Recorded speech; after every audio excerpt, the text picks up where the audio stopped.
Good morning, good afternoon, everyone. My name is Natasha Najdovska, and I come from North Macedonia. I work as associate professor at the University St. Kliment, Ohridski, North Macedonia, and as a researcher at the NGO Analytica from Skopje. Today I shall present a paper which is named Evidence-Based Tobacco Taxation Policy: The Case of North Macedonia. The main intention of this research was to assess total demand tobacco price elasticity coefficient in order to see how the price changes will affect tobacco consumption in North Macedonia and to predict possible tax changes, changes in the tax revenues, and to offer some solutions for the tax policy. The content of this presentation is as follows. First of all, the motivation for research will be presented, then the background and previous findings, followed by the data and methodology used in this research. Then the results will be presented, accompanied with the tax increase scenarios, and the concluding remarks will be given as a policy recommendations. What was the main motivation for the research? Obviously, tobacco use is a great problem for globally, but also for every national economy. In 2018, almost 24% of adults above 15 years of age use some form of tobacco. For North Macedonia, smoking prevalence has been estimated to be at 36% for 2015, according to Tobacco Atlas estimate. In addition, the underage tobacco consumption is a major problem for North Macedonia, and almost around a quarter of the deaths in 2016 could be attributed to the use of tobacco. However, although the numbers are really high and staggering, the analysis with respect to the health and economic consequences of tobacco use for North Macedonia are very rare. Also, in addition, the data on the individual level are missing. So the research is very important, but also the databases is needed. What are the previous studies and findings on which this research was based? A vast body of literature suggested that increases in taxes on cigarettes and other tobacco products usually result in higher prices of tobacco products and decrease the tobacco consumption. Half of the impact of the price increase on tobacco consumption results from reductions in smoking prevalence. That is, the number of smokers is decreasing as smokers decide to quit smoking, and roughly half results from decreased smoking intensity as smokers decide to smoke less due to the price increases. So obviously, the price elasticity coefficient is very important, and its estimation is crucial for North Macedonia. Price elasticity coefficients has been estimated already in the studies for high-income countries, and it ranges in between minus 0.25 to minus 0.5, and for low and middle-income countries, in which North Macedonia belongs, has been estimated to be in the range of minus 0.5 to minus 1. What is data and methodology for this research?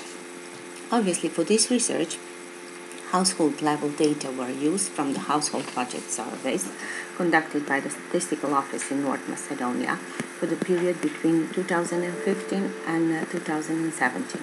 Due to lack of individual data, this data set must have been used. Obviously, the number of observations was 8,593 observations in the total for the 3-year period. The methodology, the procedure actually adopted two-part modeling procedure. First part is smoking prevalence, that is the number of smokers that are smoking cigarettes, and how the price and income changes actually affect their behavior. And the second aspect of tobacco consumption or tobacco demand is conditional intensity, that is the number of cigarettes smoked by the people or persons who smoke cigarettes. The first part has been estimated by the use of Logit model.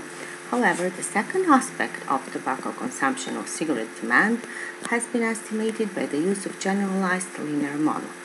The exact equations and specification of the models are available upon request.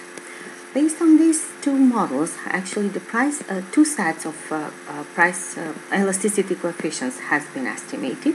Price elasticity coefficient and income elasticity coefficient for the smoking participation, and also price elasticity coefficient and income elasticity coefficient for the conditional intensity or intensity of smoking.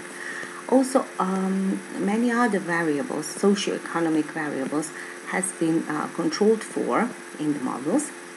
And then, together, by the use of two-part modeling in Stata, these two sets of elasticity coefficients have been joined in estimating or assessing total demand elasticity for cigarettes, which resulted in one price elasticity coefficient and one income elasticity coefficient for the total demand elasticity for cigarettes. Based on these coefficients, the changes in cigarettes consumption could be predicted or assessed, and also the changes in the government revenues. What are the results? In the table 1, we do have cigarettes consumption in North Macedonia. As we can see in the last column, we can see that the average real price in Macedonian denars has been increasing for the observed period slightly. However, in the same period, we do observe decreasing of the smoking prevalence from 40.5% to 39.5%. And also in the same period, we do observe decrease in the average number of cigarette packs which are smoked per household per month. When the methodology procedure was applied, price elasticity coefficient for total demand was estimated, and it was minus 0.36. However, income elasticity coefficient is 0.78.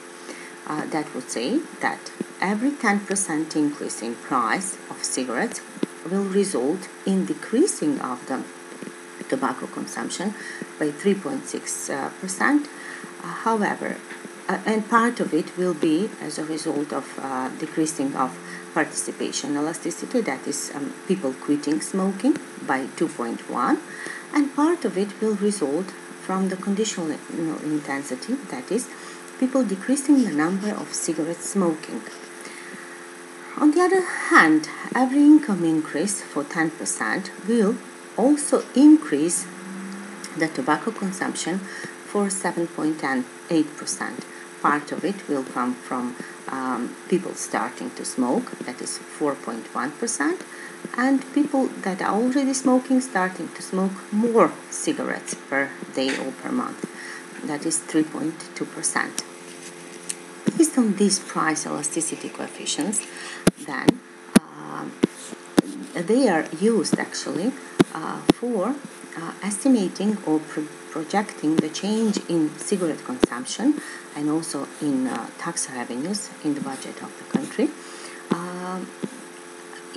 Also together with the baseline other assumptions such as starting sales in 2017, starting price of cigarettes, real consumption growth, tax structure in 2017, and price elasticity coefficients.